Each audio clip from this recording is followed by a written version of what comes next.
Welcome back to our channel. हम continue करेंगे हमारे चैप्टर को जो हम पढ़ रहे हैं आपका जीवों में जनन, रिप्रोडक्शन इन ऑर्गेनिज्म, जिसमें आज हम देखेंगे सेक्सुअलिटी इन ऑर्गेनिज्म, जीवों में लैंगिकता।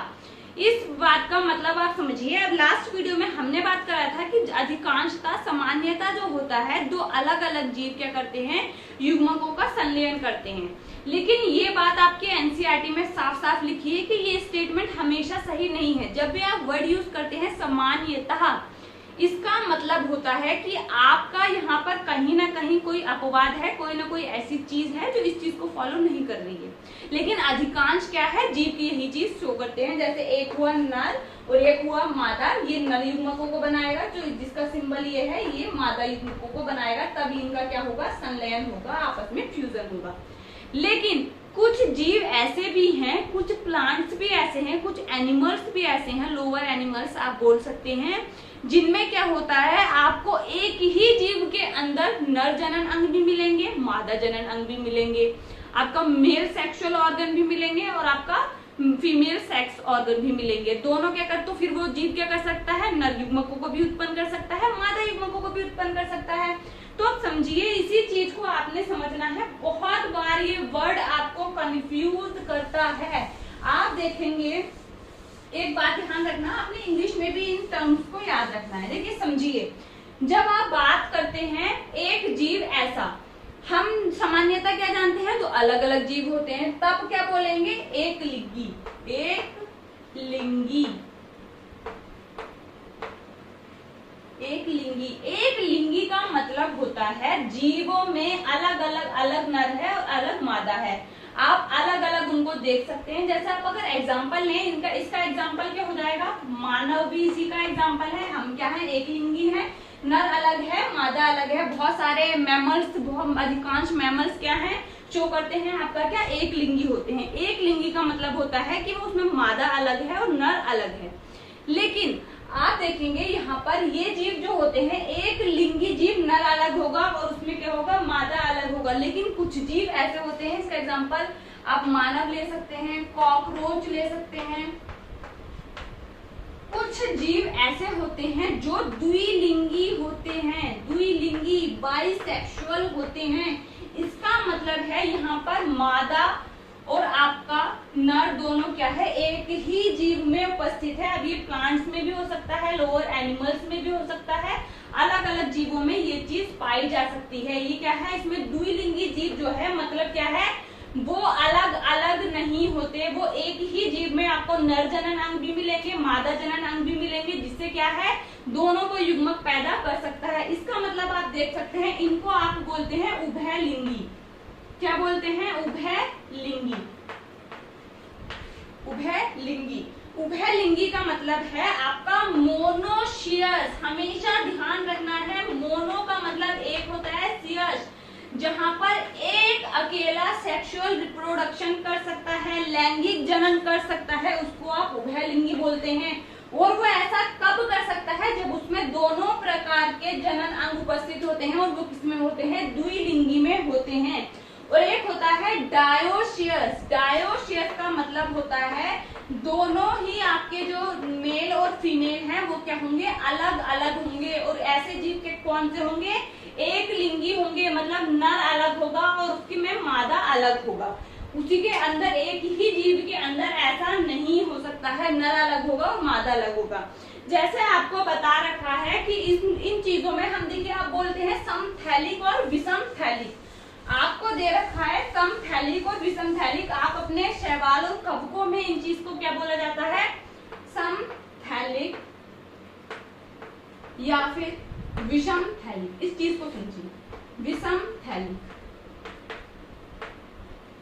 थैलस वर्ड यूज किया जाता है आपका लोअर प्लांट्स के लिए और लोअर एनिमल्स के लिए। थैलिक वर्ड वहां पर यूज होता है, जैसे आप समथैलिक यूज करेंगे तो इसका मतलब है कि यहाँ पर क्या है, आपका एक ही जीव में दोनों उपस्थित हैं, समान थैलस है उसको। थैलस वर्ड आपको पता है, आप एल्गी के लिए यूज करते हैं, फंजाई के लिए, क्योंकि एल्गी की अगर हम बॉडी देखें तो आप उसकी बॉडी को डिफ्रेंशिएट नहीं कर सकते हैं। एल्गी क्या है, न्यूनतम प्लांट है। प्लांट कौन कौन से हैं, आपके शैवाल हैं, ब्रायोफाइटा हैं, टेरिडोफाइटा हैं, जिम्नोस्पर्म है, एंजियोस्पर्म है, ये सभी क्या है, प्लांट्स हैं। इन सब में सबसे निम्नतम जो आपके पादप है वो शैवाल हैं, वो एल्गी हैं, जो क्या है आप देख सकते हैं, जो काई जिसको आप बोलते हैं आम लैंग्वेज में, वो शैवाल होता है। क्या आप उसको देखकर बता सकते हैं कि उसकी जड़ कौन सी है, पत्ती कौन सी है और तना कौन सा है?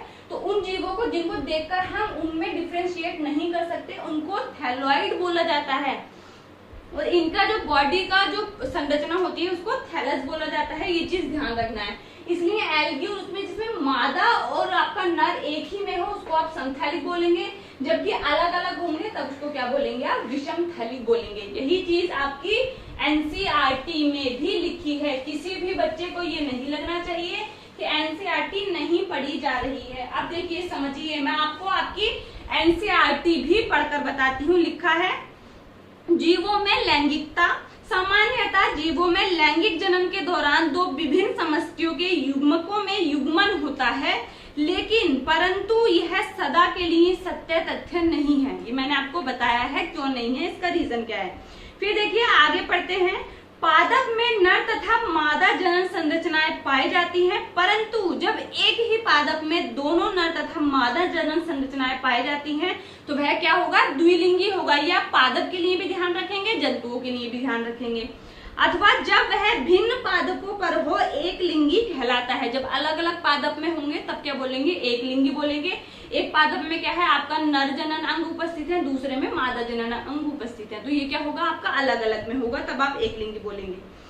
बहुत सी फंजाई तथा पादपों में द्विलिंगी स्थिति को उल्लेखित करने के लिए उभयलिंगी तथा समथैलेसी शब्द का प्रयोग करते हैं। एक लिंगता की स्थिति को उल्लेखित करने के लिए एक लिंगी तथा विषम थैलेसी को करते हैं। मैंने अभी आपको ये चीज समझाई है, ठीक है। तो देखिए आपकी टोटली एनसीईआरटी है, कोई भी चीज एनसीईआरटी से बाहर नहीं है। और एनसीईआरटी से जो भी बाहर होगा उसको हम क्वेश्चन के थ्रू पढ़ाएंगे। आप देखिए ज्यादातर बच्चे कॉम्पिटिटिव एग्जाम के लिए जो पढ़ रहे हैं, नीचे आपको जो लिंक दे रखा है, ये आपको डिस्क्रिप्शन बॉक्स में भी दे रखा है उसका लिंक, चैनल का माही बायोलॉजी क्लासेस। तो आप जाइए उस चैप्टर के क्वेश्चन को सॉल्व कीजिए कि कॉम्पिटिशन में कैसे क्वेश्चन पूछे जाते हैं, ठीक है। फिर देखिए आपका पुष्पी पादपों में एक लिंगी पुष्प पुंकेसरी होता है, अर्थात पुंकेसर वहन करने वाला, जबकि मादा पुष्प स्त्री केसर अर्थात स्त्री केसर धारण किए होता है। पादपों की बात कर रहे हैं, ठीक है। जो उसका नर भाग होता है उसको क्या बोलते हैं, पुंकेसर बोलते हैं, स्टैमेन बोलते हैं, जबकि मादा में उसको क्या बोलते हैं, कार्पर बोलते हैं, स्त्री केसर बोलते हैं, ठीक है। फिर देखिए आपका यही आपको चीज दे रखी है और यहाँ पर कुछ उदाहरण दे रखे हैं आपको एनिमल्स के भी, प्लांट्स के भी। ये बहुत इंपॉर्टेंट है, आपको एग्जाम में भी पूछा जाता है। जैसे आप देखेंगे द्विलिंगी और एक लिंगी के आपको एग्जाम्पल दे रखे हैं। अनेक एक लिंगी प्राणी की सूचियों में देखिए आपको स्पंज, जैसे केचुआ, प्राणियों में आपको एनिमल्स के एग्जाम्पल दे रखे हैं, केचुआ, अर्थवर्म, आपका स्पंज। स्पंज क्या है आपका एक पॉरीफेरा का मेंबर है, जो कि जंतुओं में सबसे निम्नतम उसमें आते हैं। फिर आपका है टैपवर्म। टैपवर्म क्या है, प्लेटीहेल्मिन्थीस है, जिसको फ्लैट कर्मी भी बोलते हैं। फिर एग्जाम्पल दे रखा है जॉक। आपका जॉक क्या है, एनेलिडा में आता है। ये सभी क्या है, द्विलिंगी प्राणियों में है। मतलब द्विलिंगी का मतलब क्या है, यहाँ पर ये क्या है, बाइसेक्सुअल है, इनके पास दोनों सेक्सुअल पार्ट उपस्थित है, फीमेल भी और मेल भी, मतलब नर पार्ट भी है यहाँ पर और मादा पार्ट भी है, ठीक है। इस चीज का आपने ध्यान रखना है। फिर इसलिए इनको क्या बोलेंगे, उभयलिंगी भी बोलेंगे। आप ध्यान रखना है मोनोशियस और डायोशियस। मोनोशियस का मतलब है जब एक जीव अकेला सेक्सुअल रिप्रोडक्शन करने में, हम यहाँ पर एसेक्सुअल की बात नहीं कर रहे हैं, सेक्सुअल रिप्रोडक्शन करने में सक्षम होते हैं, तब आप उसको मोनोशियस बोलते हैं। डायोशियस आप कब बोलते हैं, जब दोनों अलग अलग होते हैं, ठीक है। ये चीज आपने ध्यान रखनी है। फिर देखिए आपको एक लिंगी का उदाहरण दे रखा है, तिलचट्टा। बहुत सारे उदाहरण आप खुद से सर्च कर सकते हैं, एक लिंगी का, ह्यूमन, कॉकरोच का, बहुत सारे आप एग्जाम्पल देख सकते हैं, ठीक है। फिर आपको एग्जाम्पल दे रखे हैं जीवों में लैंगिकता की विविधता। द्विलिंगी प्राणी कौन सा, केंचुआ दे रखा है। एक लिंगी प्राणी क्या है, कॉकरोच। कॉकरोच में फीमेल अलग होती है और मेल अलग होता है, ठीक है। फिर आता है उभयलिंगी कारा। कारा एक ग्रीन एल्गी है। ध्यान रखना है, कारा के जो सेक्सुअल अंग होते हैं वो क्या होते हैं, बहुकोशिकीय होते हैं, और क्या होते हैं, इतने डेवलप होते हैं कि बाकी किसी भी एल्गी जो शैवाल होते हैं उसमें आपको इतने डेवलप मतलब विकसित प्रकार के जनन अंग नहीं मिलते हैं। अगर आपको डायरेक्ट क्वेश्चन पूछा जाए कि इसमें सबसे विकसित प्रकार के आपको जनन अंग मिलते हैं, आपके शैवाल के उदाहरण देके, तो आपने ध्यान रखना है कारा में मिलते हैं, ठीक है। फिर एक लिंगी पादप क्या है, मार्केंशिया। मार्केंशिया में आप उदाहरण देख सकते हैं, नर अलग है और मादा अलग है। आपकी एनसीईआरटी का डायग्राम है, एनसीईआरटी का चित्र है, और आपकी एनसीईआरटी अगर आप नीट की प्रिपरेशन कर रहे हैं तो एज इट इज उठ के आपके एग्जाम में आती है, और आपको नहीं पता है कि कौन सा उठ के आपका डायग्राम आ जाए, तो डायग्राम बहुत ही ज्यादा इंपॉर्टेंट है। आप देख सकते हैं मार्केंशिया जो है वो एक लिंगी है, इसका मतलब क्या है, वो डायोसियस है, मतलब उसमें नर अलग है और मादा अलग है, एक ही थैलस में नहीं है, ठीक है।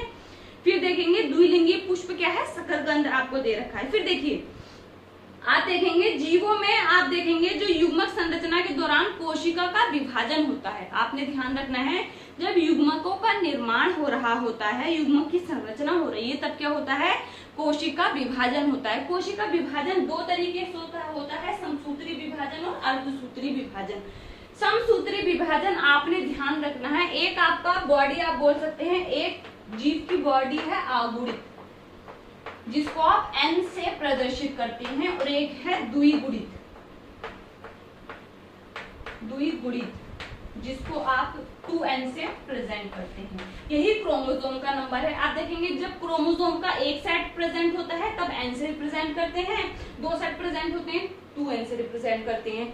जिस भी एनिमल, प्लांट, कोई भी जीव में जब उसकी बॉडी ही आगुणित होती है, वो प्लांट ही आगुणित होता है, तब उसमें कभी भी अर्धसूत्री विभाजन नहीं होगा। लेकिन द्विगुणित में क्या होता है, अर्धसूत्री विभाजन होता है। अर्धसूत्री विभाजन में क्या होता है, क्रोमोसोम का जो नंबर होता है वो आधा हो जाता है, तो ये चीज आपने ध्यान रखनी है। द्विगुणित में ऐसा नहीं होता। देखिए आपको दे रखा है, सभी विषम युग्मकी प्रजातियों में क्या है, प्रायः दो प्रकार के युग्मक, प्रायः दो प्रकार के होते हैं, नर तथा मादा कहलाते हैं। युग्मक आगुणित होते हैं।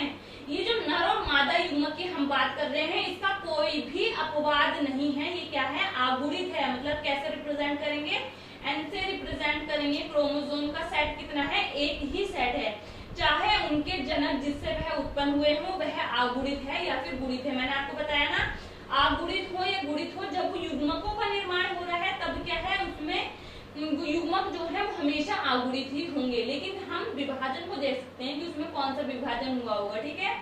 एक गुणित जनक सूत्री विभाजन समसूत्रण के द्वारा युग्मक उत्पन्न करते हैं, जबकि जो दूसरे होते हैं वो अर्धसूत्री के विभाजन के द्वारा आपका युग्मकों का निर्माण करते हैं। लेकिन जो युग्मक हैं उनके बारे में ध्यान रखना है, युग्मक हमेशा क्या होंगे, आपके युग्मक हमेशा n होंगे अगुणित, मतलब यहाँ पर एक ही क्रोमोसोम का नंबर है। अब देखिए जो टेबल आपको दे रखी है, अपने क्रोमोसोम का सेट बताना है n और 2n, ये आपने फिल करनी है। मैंने आपको बताया n आप कैसे देखेंगे, मतलब क्रोमोसोम का नंबर आधा है, और क्रोमोसोम का नंबर जब डबल होगा तब 2n में जाएंगे तो वही क्या है, संख्या डबल हो जाएगी। तो आप देखिए आपको सिर्फ प्लस माइनस करना है, यही चीज करनी है। अगर ह्यूमंस में 46 क्रोमोसोम है तो उसका n कितना होगा, 23 होगा।